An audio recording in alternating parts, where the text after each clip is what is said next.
Hola, ¿qué tal? Antes de que inicie este capítulo, te quiero dar las gracias por mirar y escuchar este video. Por favor, déjame en los comentarios qué otros libros te agradaría ver en mi canal. Y si te ha gustado mi contenido, te pido que te suscribas y actives la campana de notificaciones para seguir al pendiente de lo que subamos en los siguientes videos. Del mismo modo, te pido que compartas este video con todos tus conocidos. También, si es que te agradaría estar en contacto conmigo, te pido que me dejes tu WhatsApp en el primer comentario de este video, así como el país de donde eres. Dicho todo esto, comencemos. Capítulo 8.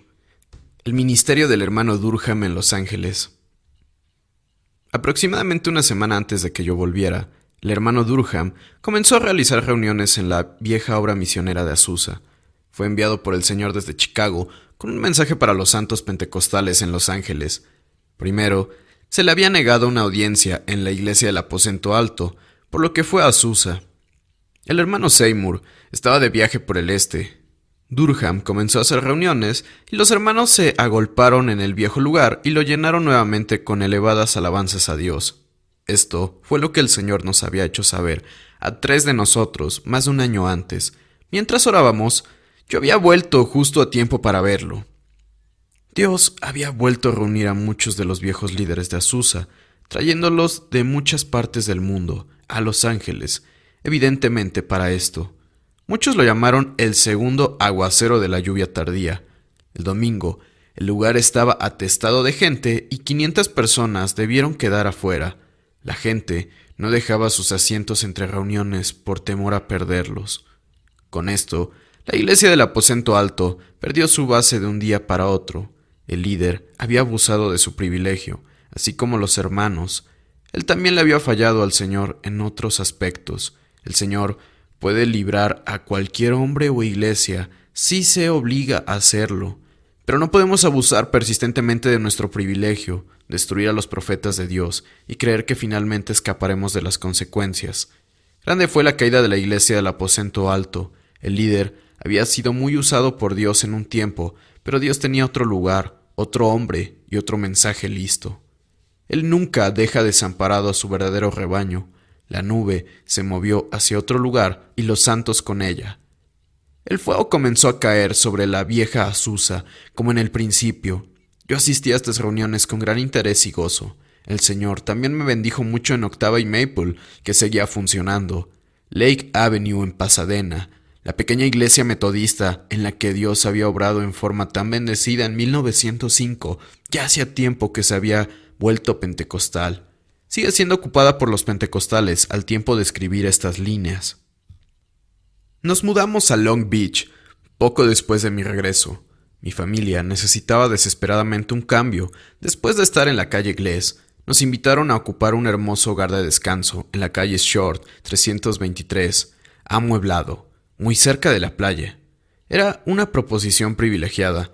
Ni siquiera habíamos osado pedirle tanto al Señor, pero Él era muy bueno con nosotros. El 2 de mayo fui a Azusa, como siempre, pero para nuestra sorpresa encontramos las puertas cerradas, con cadenas y candados. El hermano Seymour había regresado apresuradamente del este. Él y su junta habían decidido sacar de la iglesia al hermano Durham, pero al hacerlo también sacaron a Dios y a los santos de la vieja cuna de poder. Era el mensaje de Durham a lo que se oponían. Conseguí al menos temporalmente la iglesia de la calle Kohler y la nube partió con nosotros. Mejor dicho, ella nos llevó allí. Pocos días después, el hermano Durham alquiló un gran edificio en la esquina de la Séptima y Los Ángeles. Los domingos asistían a las reuniones realizadas aquí unas 1000 personas. Teníamos una congregación de 400 personas los días hábiles. La nube descansó aquí. La gloria de Dios llenaba el lugar. Azusa quedó desierta. El Señor estaba con el hermano Durham con gran poder. Dios pone su sello especialmente para que se establezca la verdad presente. Él predicaba un evangelio de salvación por fe. Fue usado con poder para marcar nuevamente la línea de separación entre la salvación por obras y la que es por fe, entre la ley y la gracia. Esto se había vuelto muy necesario, aún entre los pentecostales, y es seguro que tal revelación y reforma son necesarias hoy en las iglesias, casi tanto como en la época de Lutero. Tenemos en gran parte un protestantismo romantizado. «Aprended de mí», dijo Lutero, «cuán difícil es desprenderse de los errores confirmados por el ejemplo de todo el mundo y que por medio de prolongado hábito se han convertido en una segunda naturaleza para nosotros». Pero una multitud de almas aceptaba el mensaje del hermano Durham con gozo. Los hombres estaban asombrados de no haber reconocido antes la verdad, que ahora sonaba tan evidente en los labios de Lutero. Dice el historiador D'Aubigné, y lo mismo sucedía con el mensaje de Durham. Pero también tenía gran oposición. Algunos abusaban del mensaje, como lo hacen con todo mensaje enviado por Dios, llegando al extremo de declarar que dado que la obra de redención había sido totalmente lograda en la cruz, estaba necesariamente terminada también en nosotros, en el momento en que creíamos. Los hombres siempre hacen agregados al mensaje que Dios ha dado. Esta es la forma principal en que Satanás lo desacredita y lo destruye. Tanto Lutero como Wesley debieron luchar contra esa misma dificultad, y lo mismo ha sucedido en todo avivamiento dado por Dios. Los hombres son criaturas de extremos. El mensaje generalmente sufre más en manos de sus amigos que en la de sus enemigos. Tenemos este tesoro en vasos de barro. Siempre puede aburarse de la verdad. Algunos llegaban al extremo de combatir el principio mismo de la santidad, pretendiendo justificarse a sí mismos con el mensaje de Durham, pero o lo habían malentendido, o lo que es más probable, habían aprovechado la supuesta oportunidad para luchar contra ese principio al que sus propios corazones se negaban a rendirse, y de esa forma hacían violencia al mensaje que Dios les había enviado. El dueño del hogar en que vivíamos en Long Beach decidió venderlo, por lo que nos vimos obligados a mudarnos el 1 de julio. Y el 1 de julio volvimos al hogar pentecostal de la avenida Winona 786 en Pasadena, donde habíamos vivido antes de que yo fuera a Hawái en 1909. Deberíamos habernos mudado un mes antes, pero unas personas habían ocupado la casa y no querían abandonarla, aunque Dios las estaba llamando a Sacramento.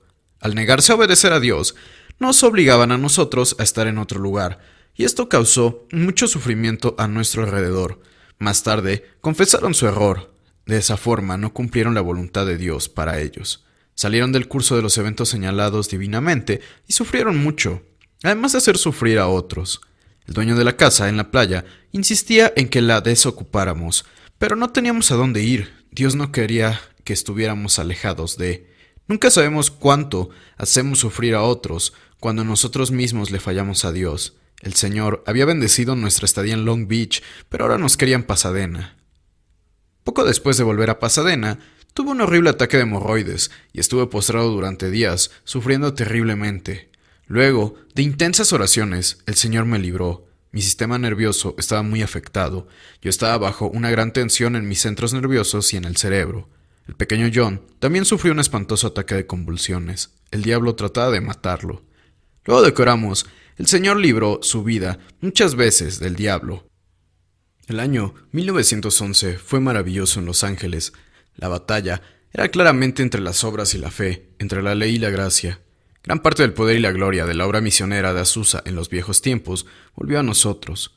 Yo tenía gran libertad y gozo en la iglesia del hermano Durham, especialmente al principio. Dios me había preparado de antemano para el mensaje. Yo había sido llevado totalmente al fin de la autodependencia. Las obras ya no tenían lugar en mí como procuradoras de salvación, porque somos obra suya, creados en Cristo Jesús para buenas obras. Somos llamados nuevamente a la humildad para que el poder de Dios pueda descansar en nosotros. Tan decidido estaba yo a no arriesgarme a sobrevivir por mis propios esfuerzos, que en este momento quemé no menos de 500 cartas personales que había recibido en los comienzos de la obra de Azusa, escritas por líderes de iglesias, predicadores y maestros de todo el mundo, inquiriendo ansiosamente sobre el avivamiento que en ese momento se producía entre nosotros. Algunas de estas personas estaban en puestos oficiales muy elevados, tenían mis informes sobre el avivamiento en los distintos periódicos, pero temía que esas cartas pudieran llegar a ser una tentación para mí, de creer que había sido una persona de cierta importancia. Casi todas esas personas me rogaban con gran interés que orara por ellas. Algunas veces casi desearía haber conservado esas cartas. Hubiera sido de gran interés ahora, como evidencia histórica de lo ampliamente que se habían extendido la influencia de este avivamiento. Sin duda, el Señor podría haberme mantenido en humildad sin ese sacrificio, pero decidí no correr riesgos. Tan profunda y genuina era la obra comenzada nuevamente en nuestros corazones en la época del hermano Durham. En esos momentos, nada temíamos más que el buscar nuestra propia gloria o que la experiencia pentecostal se convirtiera en un tema de la historia pasada. En realidad, esperábamos y creíamos que el avivamiento durara sin cesar hasta que Jesús volviera, lo cual sin duda sucedería. Debería suceder. Si los hombres no le fallamos a Dios, pero continuamente nos desviamos hacia las viejas concepciones, formas y ceremonias eclesiásticas apartadas de Dios, por esto, tristemente la historia rara vez se repite. Ahora, debemos trabajar por un avivamiento anual. Vamos a la iglesia los domingos, etc., igual que las naciones de alrededor. Pero en el comienzo no fue así. En los primeros días de la obra de Azusa apenas podía lograrse que los santos dejaran de estar de rodillas. Cuando dos hermanos se encontraban, inevitablemente iban a orar, o es difícil lograr arrastrar a alguien para que ore. Algunos se encabritan tanto por ello como en el oriente lo hace el viejo camello cuando quieren ponerle una carga encima. Su queja y muerde y gime antes de que su amo pueda hacerlo arrodillar para colocarle la carga. Me alegro de no haber destruido mi diario ni los artículos que escribí sobre esos primeros días en la obra pentecostal. Con los informes de las reuniones, experiencias en diferentes lugares del mundo, he conservado entre 500 y 600 artículos impresos, además de más de 100 tratados escritos y publicados en relación con estos mismos hechos. De estos, he podido extraer una enorme cantidad de las almas, confiablemente. En todos mis escritos, producidos en al menos 28 años, permanentemente he trabajado por la unidad del cuerpo de Cristo. Están llenos de los sentimientos de Juan 17:21. También he luchado por la realidad desde el comienzo. Mi primer artículo se tituló Vive la vida. El segundo, Salvación versus imitación. El Señor nos dio una pequeña escuela privada para nuestros hijos en Pasadena. Habíamos temido el hecho de dejarlos en medio de las influencias de las escuelas públicas. La hermana Anna Palmer, una preciosa hermana pentecostal, vino a vivir con nosotros para enseñarles. Era una mujer de carácter muy firme y un espíritu absolutamente dispuesto al autosacrificio. Fue puramente una labor de amor de su parte, hecho para el Señor.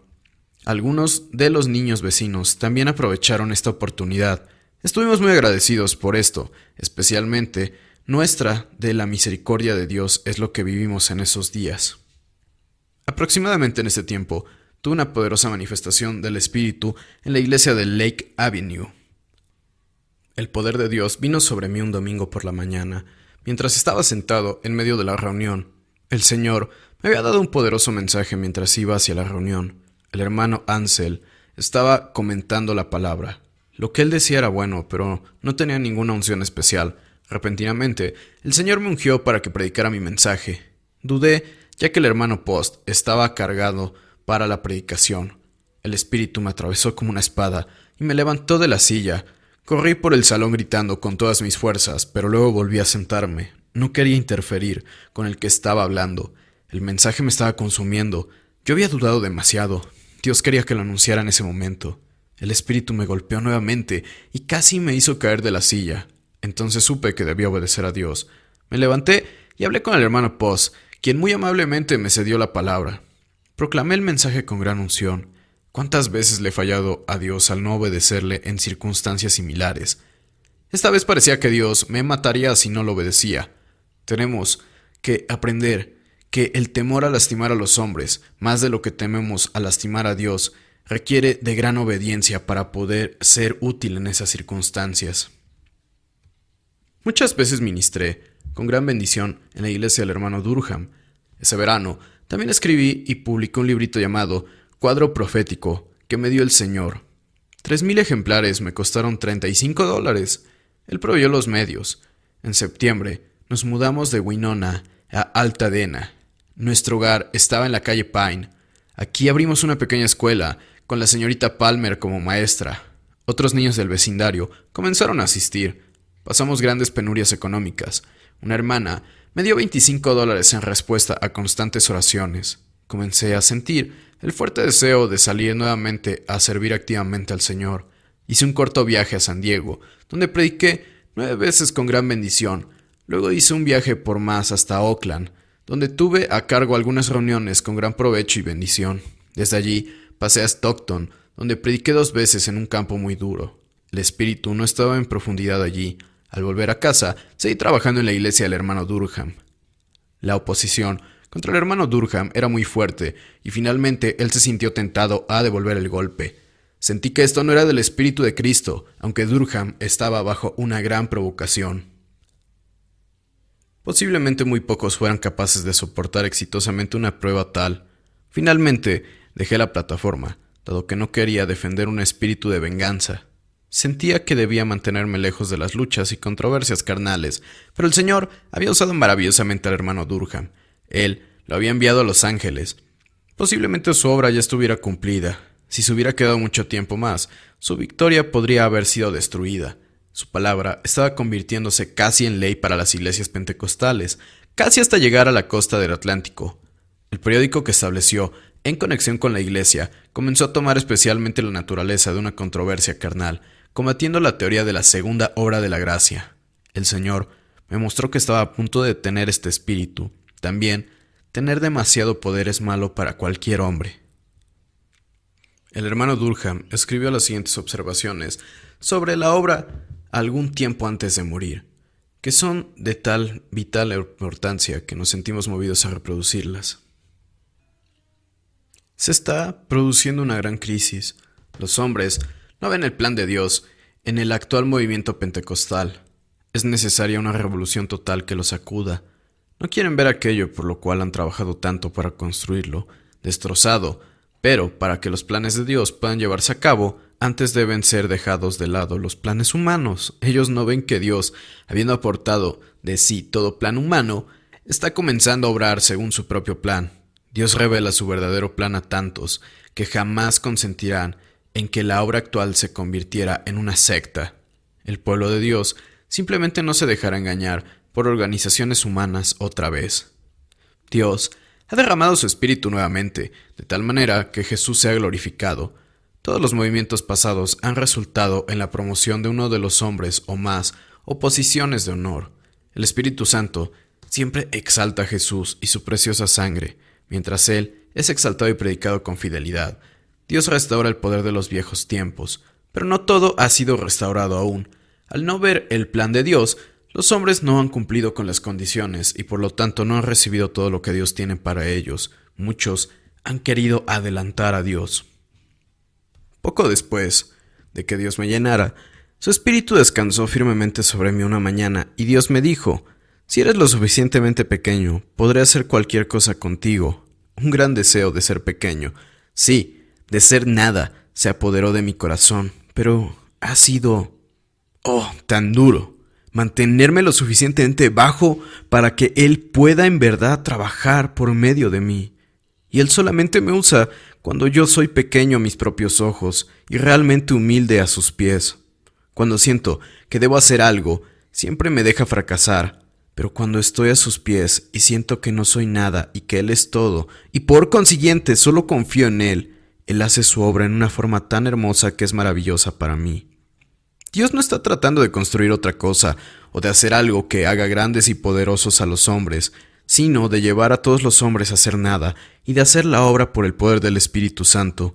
Dios llama ahora a su pueblo a humillarse, a reconocer su debilidad y falta de poder, postrarse ante Él. Esto es una gran lección que tenemos que tener. Hay que esperar hasta que su poder sea restaurado. La gran pregunta es, ¿verán los hombres el plan de Dios y se rendirán a Él? ¿Se postrarán los hombres en humildad a los pies de Jesús y orarán y esperarán hasta que Él restaure plenamente su poder pentecostal, o continuarán adelantándose a Él solo para fracasar en el camino? Que el pueblo de Dios en todo lugar vea su plan y comience a buscar en verdadera y profunda humildad. Entonces Él se revelará a sí mismo y su plan a ellos. Un hombre con el verdadero poder de Dios sobre él puede hacer más que 1000 que salen por sus propias fuerzas. Solo los que son leales y sinceros ante Dios y a su mensaje actual tendrán parte en esta gran victoria. Aquellos que se humillan realmente y que pasen la prueba serán usados por Dios para hacer su obra. El hecho es que cuando un hombre llega al punto en que verdaderamente ama la oscuridad, que no le preocupa predicar y que prefiere sentarse en el banco de atrás en vez de sobre la plataforma, entonces Dios puede levantarlo y usarlo, no antes. El viejo aposento alto de la calle South Spring 327 fue reabierto aproximadamente en esta época, bajo el liderazgo del hermano Warren Fisher, el hermano Manley y el hermano Allen. Allí prediqué un domingo y 2 personas recibieron el bautismo. Dios me ungió maravillosamente. La presencia del Señor estaba muy cerca. Le había pedido a él un testimonio, así que pasé a ministrar en la iglesia del aposento alto. La situación en la iglesia del hermano Durham parecía estar cambiando. Después de que dejé de predicar en su iglesia, aparentemente comenzó a desconfiar de mí. Quizá pensaba que yo trabajaría en su contra. Hablé varias veces en el aposento alto, donde el Señor me bendecía en gran manera. Poco después de esto, el hermano Durham fue a una convención en Chicago. Era invierno, y allí contrajo un resfriado, a consecuencia del cual murió poco después, cuando ya había vuelto a Los Ángeles, luego de ser utilizado maravillosamente en Chicago. En este tiempo, el Señor me hablaba claramente de salir otra vez al campo con mi familia. Me sentía fuertemente atraído hacia Europa. Cuando pasé por este continente en 1910, ya había sentido una firme convicción en este sentido. El tiempo había llegado. El Señor comenzó a tocar corazones en nuestro favor en forma notable. Para este fin, aunque casi toda la ayuda económica que recibimos, como siempre antes, provino de fuera de Los Ángeles. Un hermano en Stockton y una hermana no pentecostal de Pasadena nos pagaron los viajes hasta Denver, nuestra primera escala. Dios no permitió que ninguna iglesia ni grupo nos enviara, y quizá fuera mejor así. Hoy está todo bien para uno, mañana puede estar todo mal con ellos, así que es mejor al menos mirar al Señor. Nuestros pobres misioneros que están en el exterior pocas veces saben dónde están parados en relación con las iglesias, antes de que les llegue la siguiente carta. Toda la situación doctrinal puede haber cambiado o la sociedad puede haberse disuelto totalmente. Ellos necesitan de nuestra simpatía y nuestras oraciones. ¿Cuándo se convertirá el pueblo de Dios en un rebaño, con un pastor, Jesús, como Él lo prometió? Ciertamente, es tiempo de que oremos como Jesús oró en Juan 17:21. Que todos sean uno para que el mundo crea. Dejamos Los Ángeles, después de sacrificar nuestro escaso mobiliario, como tantas veces lo habíamos hecho antes, y comenzamos a abrirnos paso por el continente una vez más. Ahora creamos camino a Europa. Teníamos el dinero justo para llegar a Denver, pero el relato de nuestra obra misionera de 2 años en Europa, justo antes de la Guerra Mundial, de 1912 a 1914, con el relato de nuestro trabajo en Inglaterra, Escocia, Gales, Holanda, Suiza, Francia, Alemania, Noruega, Suecia, Finlandia y la vieja Rusia, donde tuve que predicar en secreto, casi debajo de las narices del zar, con un vívido relato de las primeras semanas de la Gran Guerra Mundial, antes de que saliéramos de Europa, y que finalmente nos llevó de vuelta a Estados Unidos, cruzando las líneas de fuego. Debe pedirse por separado, ya que constituye otro librito ya publicado, con un precio de 30 centavos. No queríamos volver tan pronto a Estados Unidos, pero nos vimos obligados a hacerlo por la seguridad de la familia. Además, todo el esfuerzo de las naciones se concentraba ahora en llenar los corazones de su gente de odio y muerte. Parecía que no había lugar para el espíritu del Evangelio. El Sermón del Monte no tiene nada en común con los principios de los dioses de la guerra. Se espera que uno haga todo lo posible para odiar, maldecir o matar al enemigo en tiempo de guerra, naturalmente no para amarlo. Que otros lo hagan. Sin embargo, si así lo desean, pero para mí, el Evangelio es el mismo en la guerra o en la paz. Jesucristo es el mismo ayer, hoy y por los siglos de los siglos.